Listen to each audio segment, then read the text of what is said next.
Assalamualaikum warahmatullahi wabarakatuh.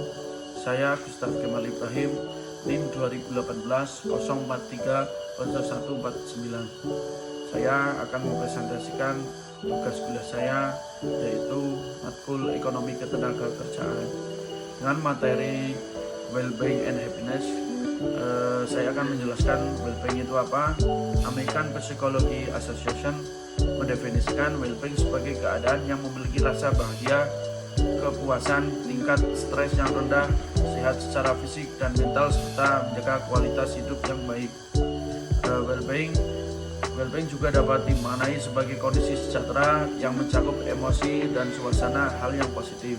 Misalnya seperti kepuasan, kebahagiaan, tidak adanya emosi negatif, misalnya stres, depresi, kegelisahan. Kepuasan dengan kehidupan dan kemampuan menilai hidup secara positif dan merasa baik.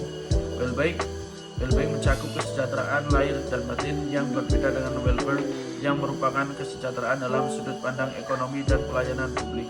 Kemudian saya akan menjelaskan tentang happiness. Happiness adalah atau kebahagiaan merupakan perasaan positif yang dapat membuat pengalaman menyenangkan berupa perasaan senang, damai, termasuk juga di dalamnya kesejahteraan. Kemudian kedamaian pikiran, kepuasan hidup serta tidak adanya perasaan tertekan ataupun menderita. Beberapa tanda yang ditemukan pada orang yang memiliki kebahagiaan dalam hidupnya yaitu orang yang menghargai dirinya sendiri, optimis, terbuka, dan mampu mengendalikan diri. Lalu saya akan menjelaskan tentang hubungan well-being dengan happiness. Well-being dalam hal ini mencakup kesejahteraan lahir dan batin dalam seseorang.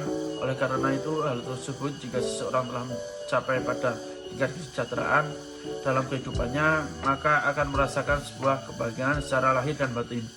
Karena sejatinya di dalam kesejahteraan hidup terdapat rasa bahagia yang mendalam yang dirasakan oleh seseorang. Lalu saya akan menjelaskan tentang metode penelitiannya. Metode yang dapat digunakan dalam menyelesaikan permasalahan terkait well-being dan happiness adalah metode kuantitatif dengan uji hipotesis dilakukan menggunakan teknik analisis korelasi bivariat untuk mengetahui hubungan antara satu variabel dengan variabel yang lain secara linear. Data yang digunakan berskala interval atau rasio. Nilai korelasi atau R adalah 0 sampai 1. Semakin mendekati 1, hubungan yang terjadi semakin kuat. Lalu kemudian menggunakan metode kualitatif deskriptif untuk lebih leluasa dalam menjelaskan dan menganalisis terkait fenomena yang ditemui di lapangan saat menggali informasi data secara langsung. Baik, selanjutnya ada gambar indikator dalam mengukur tingkat kebahagiaan atau kesejahteraan. Pada gambar tersebut itu dibagi secara 4 ataupun lainnya. Lalu bagaimana cara menghitung tingkat kebahagiaan dan kesejahteraan? BPS menghitung indeks kebahagiaan sebagai ukuran yang bersifat subjektif untuk melihat persepsi masyarakat. Pendekatan subjektif digunakan untuk melengkapi ukuran-ukuran pembangunan yang bersifat objektif.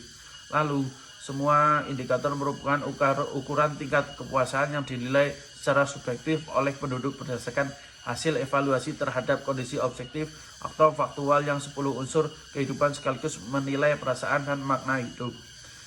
Baik, terima kasih. Cukup presentasi dari saya. Apabila ada yang kurang ataupun materi kurang, saya mohon maaf. Apabila ada perkataan yang salah, juga minta maaf. Wassalamualaikum warahmatullahi wabarakatuh.